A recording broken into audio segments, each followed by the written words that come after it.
What is all this noise?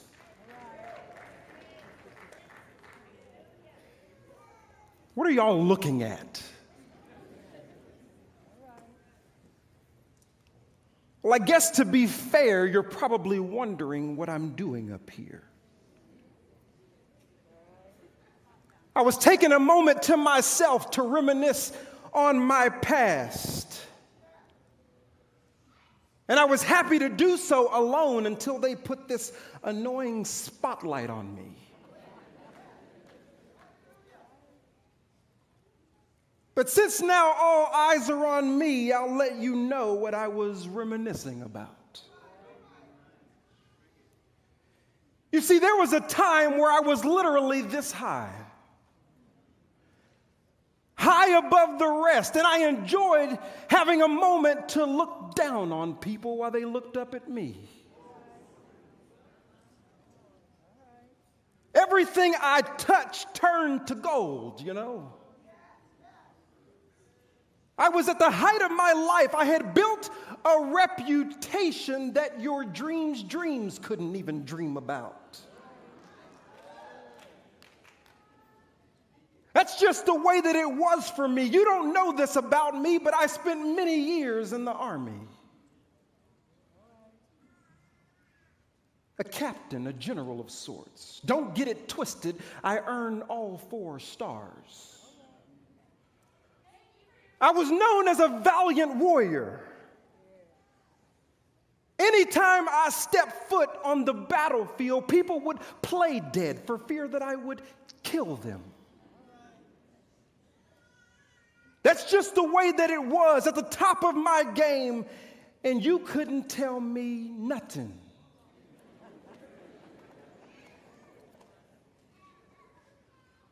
It's semblance of what you're trying to do with your life, aren't you? You're trying to build a status before men. You're trying to build a reputation. You want to have a 4-star status by the world. Don't lie, tell the truth. But there's a difference between me and you because I actually reached success. Many of you have an age that's outpacing your social media followers. So it's clear to me that you won't reach my level. I was at the height of life. But I had one major problem. Don't you hate it when things are going well, but you know yourself, there's this one thing that if it wasn't for that one thing, everything would be great.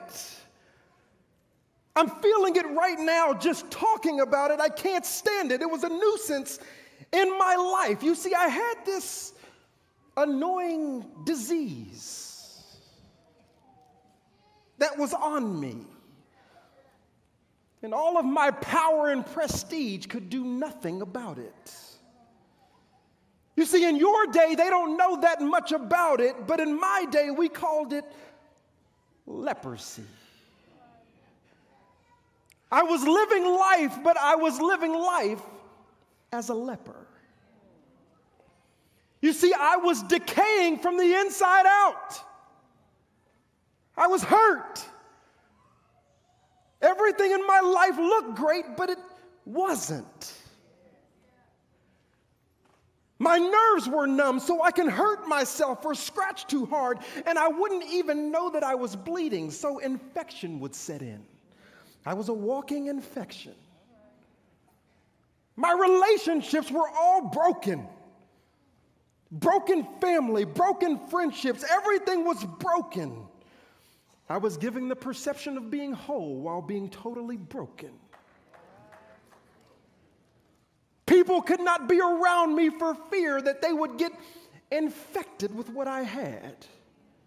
Can you imagine what it feels like to be a captain and totally alone? That's who I was. That's what it was. And I had no hope because this disease, you see, it's incurable. And only death awaited me. What was it for me to gain the whole wide world and totally lose my soul? It's a terrible feeling, to be one way to people and another way, to yourself. And if the truth be told, many of you have the exact same disease, don't you? It may not be a disease on your skin, but I can see that it's ravaging your souls. You're being eaten alive by unforgiveness, aren't you? You have an addiction that nobody else knows about but you, and it's crippling you. Some of you have covetousness in your heart. You're trying to get a position that God didn't even give you. And there may be a few in here that that you're struggling with adultery, aren't you? And nobody knows it but you. And you may be thinking to yourself, how in the world do you know me? Because it takes one to know one. I can see straight through you. This is the way that it was for me. And I know you're thinking to yourself that I'm decaying spiritually. I go to church, but it's not working. And there's some of you that can continue in your sins and you don't even feel the wounds of your ways because you're spiritually numb, aren't you? You're a leper just like me. Broken relationships, broken marriage, broken families, broken this, broken that. You look good to everybody else, but I know and you know who you are. And you feel hopeless, don't you? Because it goes on over and over and over again. You think like I thought, it's totally incurable. And if you continue in this way, trust me when I tell you, only death awaits.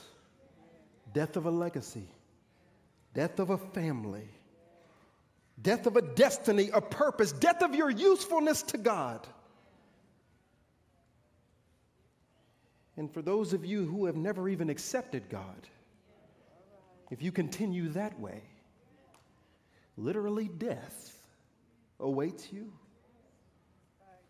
It's a bad place to be at the top and at the bottom at the same time, isn't it? It hurts. And in my pain, I didn't know what else to do. So I sent my men, a band of men, to go ransack Israel. I wanted to put a hurt on somebody else. And you may ask, why in the world would you want to hurt somebody else? Because that's what hurt people do.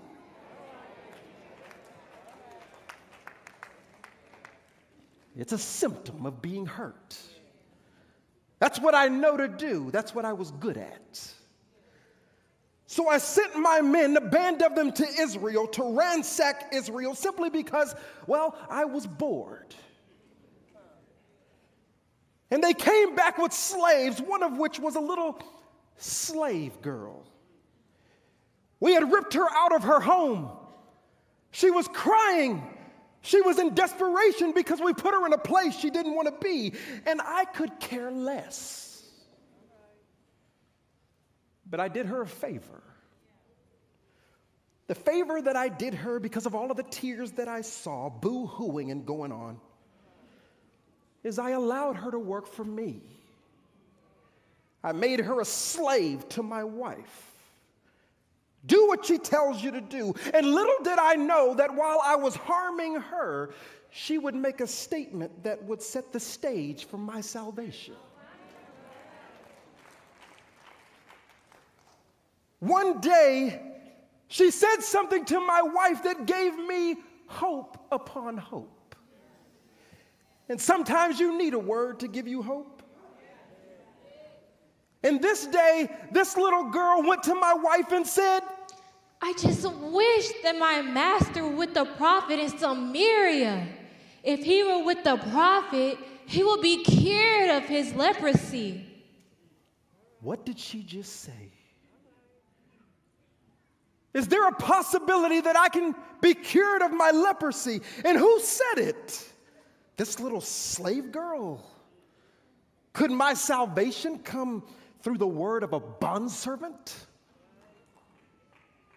I put her in a position she did not want to be. She was crying and complaining. But somehow she was still willing to help me. Let that be a lesson to all of you complainers about, I don't want to be here. I wish God didn't place me there. Well, if you stop thinking about yourself, maybe you can serve his purposes.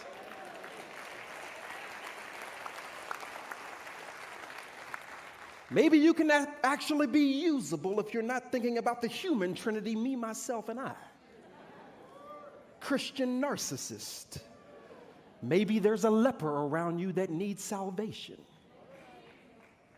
She said that I can be saved in this place called Israel. Isn't that the place that I just attacked? And how can the place that I attacked now be the place and location of my salvation? Maybe you know that you were once an enemy of God, and that's the same location of your salvation. I couldn't believe what I heard. So I ran to my king, the king of Aram, and I let him know that the slave girl said thus and thus to me. I have hope. King of Aram, can you please write a letter to the king of Israel so that I may go get healed? The king of Aram wrote that letter for me. I took it and I began to pack my things. I took 10 changes of clothes with me because, well, I got it like that. But the reality is I took 10 changes of clothes because lepers had to change often to appear healthy. That's why you don't even know who you are. You're changing all the time to appear like something you're not. And then I grabbed 10 talents of silver with me and 6,000 shekels of gold for the journey. In your day, you call it a bankroll. I had that too. But I fully planned on being able to pay for my own salvation. To take the journey, take the letter, take the clothes, take the money, and pay for my healing. Well, because I had earned it. I had spent so long in this category that certainly I can make the journey and get myself out. And so I made the journey to try to get my healing situated.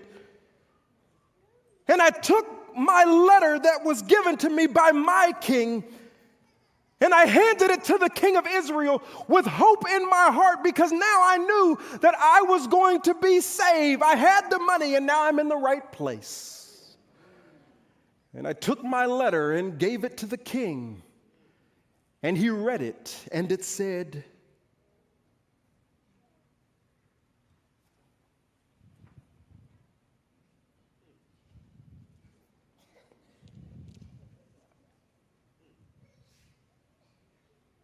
as this letter comes to you, behold, for I have sent my servant that you may cure him of leprosy. Cure him of leprosy. I am the king of Israel. I'm not God. I cannot kill or make alive. I can't heal this man of leprosy. What do you mean? I paid you. How can you not cure me of leprosy? I made this journey. I did all of the things. What do you mean? I've gone to the most powerful places. How can you not do your job? And at this moment, I realized that God was teaching me that salvation is not achieved, it's received.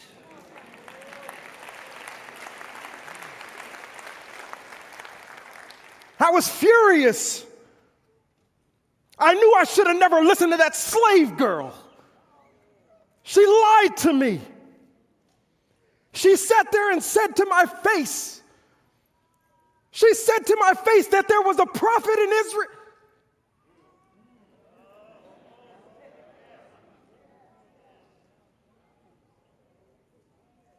And at that moment, I realized that she never said anything about a king. I took it upon myself to hear a word and then go do something else.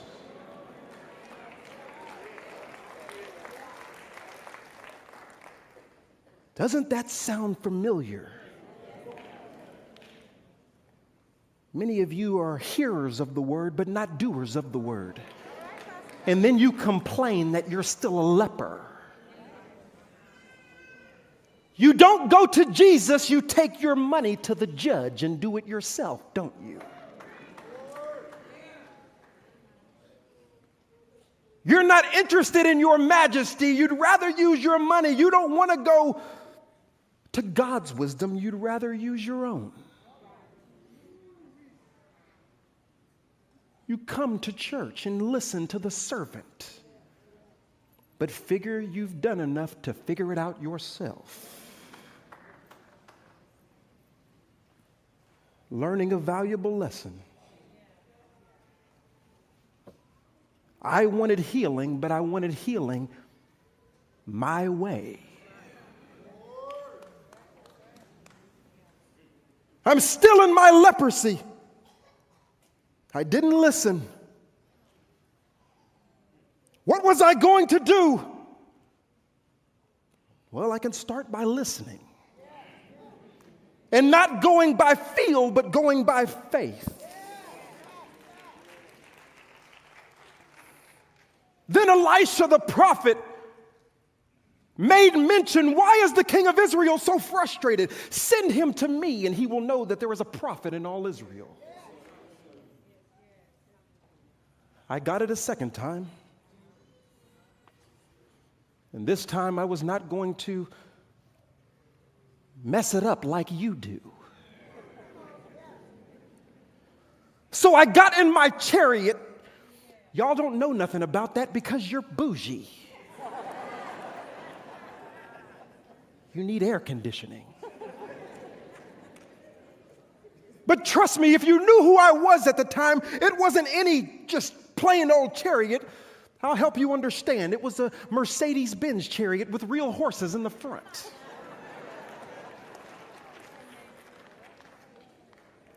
And I made my way with haste because I'm in pain.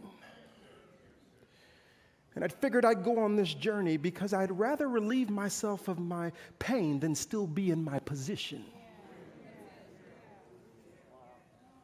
So I whipped. And we started making our way.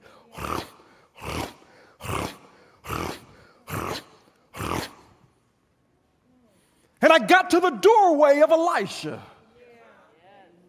the prophet of God, fully expecting that now I would get my healing like I deserve. And I knocked on the door, fully expecting for the man of God to come out to me. These expectations, he sent someone else. Does he not know who I am? Or maybe he does. I knocked on the doorway of Elisha and his messenger came out. And when his messenger came out, he said to me,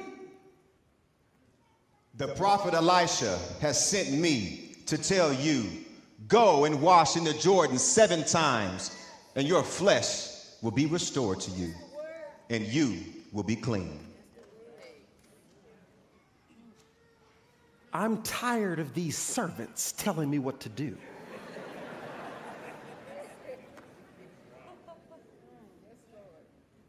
These low people having something to say to me. Where is the man of God? I'm dressed in my valor. You would say it dressed to the nine. And I need the man of God to come to me because I was fully expecting something greater than what the messenger said.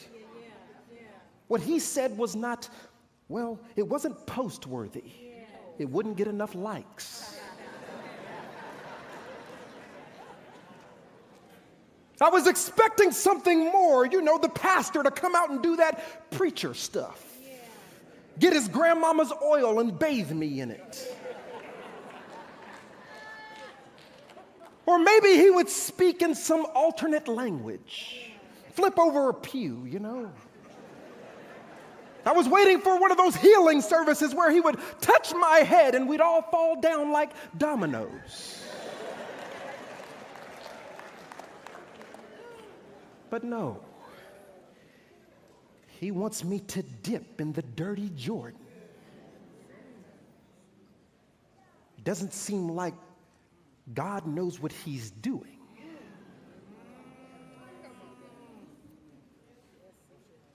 Doesn't he know? He's a prophet, isn't he? There are rivers in Damascus that are much better than the rivers in Israel.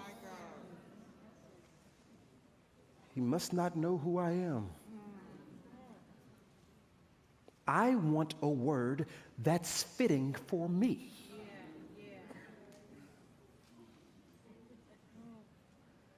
Don't you? I don't want to go to a dirty Jordan. It's dirty and small, like most of your bathtubs. He must not know who he's dealing with. I want my healing to come from what I perceive to be high places. I'm not interested in this. His word gave me rage. And then my servant came to me. My servant wanted to come speak some sense into me because he knew that I was not accepting the word from the man of God. And my servant came to me and he said, had the prophet not told you to do something great, would you have not done it? How much more then when he says, go wash and be clean?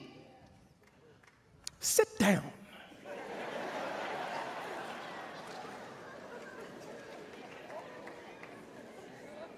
I'm tired of hearing from all these low people. Unless God was trying to make me a low person. He was beginning to teach me that he would not heal me of my pain until he first healed me of my pride.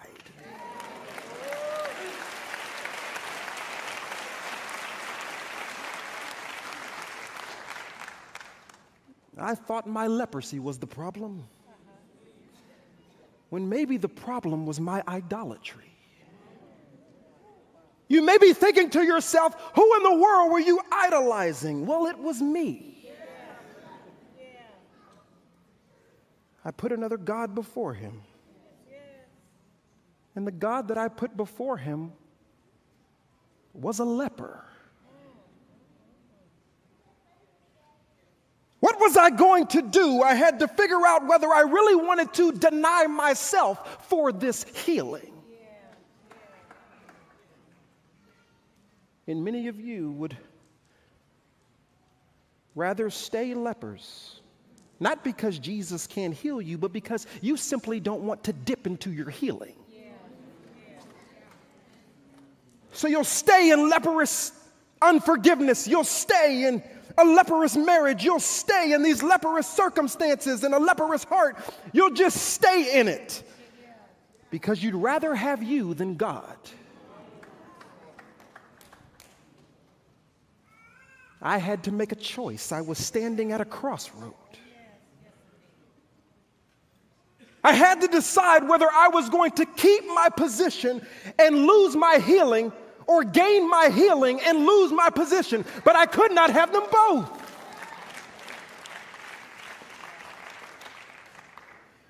And it was frustrating because many of you don't realize that you're not healed like I wasn't at the time. Not because God can't do it, but because you won't do it.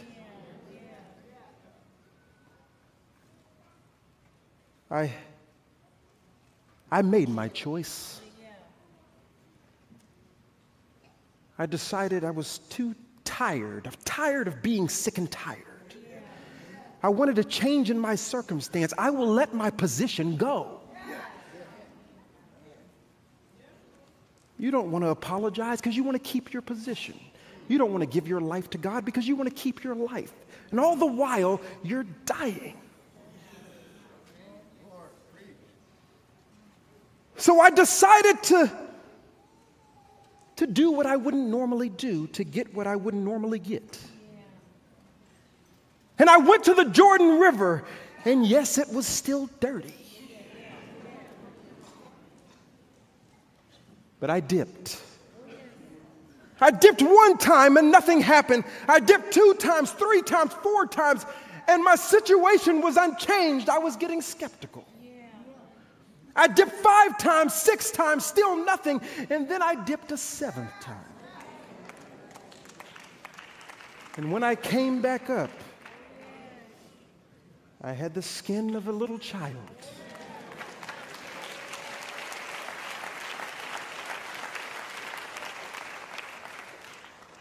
It was almost as if I was born again. I wonder why God made me dip 7 times. He wouldn't heal me on 1, 2, or 3. Those attempts were just a part of getting to 7. Because God doesn't heal on partial humility. He heals when humility has been made complete.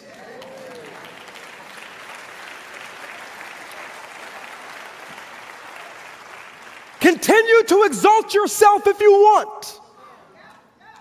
Then he'll let you stay there. But if you humble yourself, he will exalt you. I chose for myself, and I chose life. That's why I have it now. I'm no longer a leper. That was my decision. But what will yours be after hearing this story? What is it going to be your choice? Is it going to be life? Or will you stay a leper?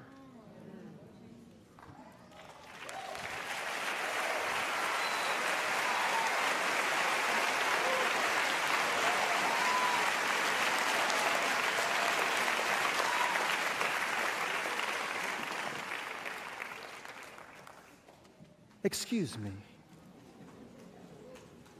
Where are my manners? I did all of that talking and I never told you my name. They call me Naaman.